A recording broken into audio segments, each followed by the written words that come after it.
വിഴിഞ്ഞം തുറമുഖത്തിന്റെ ഉദ്ഘാടന വേദിയിൽ നടന്നത് നാടകീയ രംഗങ്ങളാണ്. പ്രധാനമന്ത്രി നരേന്ദ്രമോദിയായിരുന്നു ഉദ്ഘാടകൻ. മോദി എത്തുന്നതിന് മുൻപ് തന്നെ പിണറായി വിജയനും മറ്റു മന്ത്രിമാരുമാണ് വേദിയിലെത്തിയത്. തൊട്ടു പിന്നാലെ മോദിയും എത്തിയതോടെ ഔദ്യോഗിക ഉദ്ഘാടനവും തുടങ്ങി. എന്നാൽ ഇതിനെല്ലാം മണിക്കൂറുകൾക്ക് മുൻപ് തന്നെ വേദിയിൽ ഇരപ്പുറപ്പിച്ച ഒരു നേതാവുണ്ട്. മറ്റാരുമല്ല, BJP സംസ്ഥാന അധ്യക്ഷൻ രാജീവ് ചന്ദ്രശേഖറായിരുന്നു.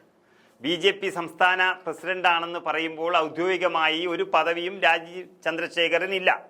രാജ്യം ഭരിക്കുന്ന പാർട്ടിയുടെ കേരള ഘടകം പ്രസിഡന്റായതുകൊണ്ട് തന്നെ അദ്ദേഹത്തിന് വേദിയിൽ ഇരിക്കാൻ ഒരു കസേര കിട്ടി.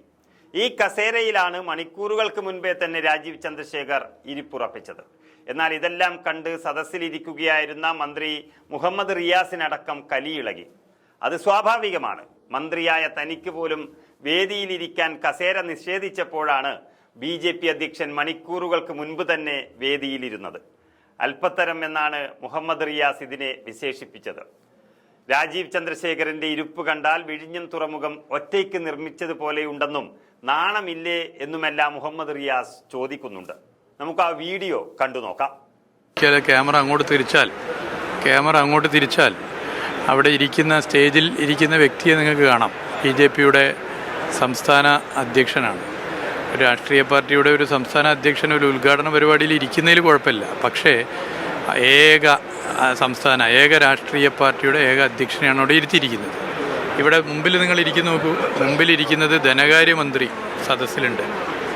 ധനകാര്യ വകുപ്പ് മന്ത്രിയെ നിങ്ങൾക്ക് സദസ്സിൽ കാണാം.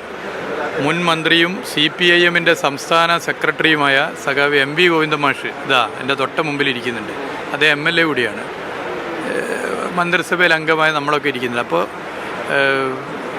വേദിയിൽ സംസ്ഥാന മന്ത്രിസഭയിലെ മന്ത്രിമാരാകെ കയറി ഇരിക്കേണ്ടതില്ല. നിശ്ചയിക്കപ്പെട്ടവർ ഇരുന്നാൽ മതി. അതാണ് അതിൻ്റെ ശരി. അതിൽ നമുക്ക് ആർക്കും ഒരു പരാതിയില്ല. അത് കറക്റ്റ്. എല്ലാവരും വേണ്ട. നിശ്ചയിക്കപ്പെട്ടവർ ഇരുന്നാൽ മതി. എന്നാൽ എങ്ങനെയാണ് പ്രധാനമന്ത്രിയുടെ ഓഫീസ് BJP എന്ന രാഷ്ട്രീയ പാർട്ടിയുടെ സംസ്ഥാന അധ്യക്ഷനെ വേദിയിലിരുത്തുക?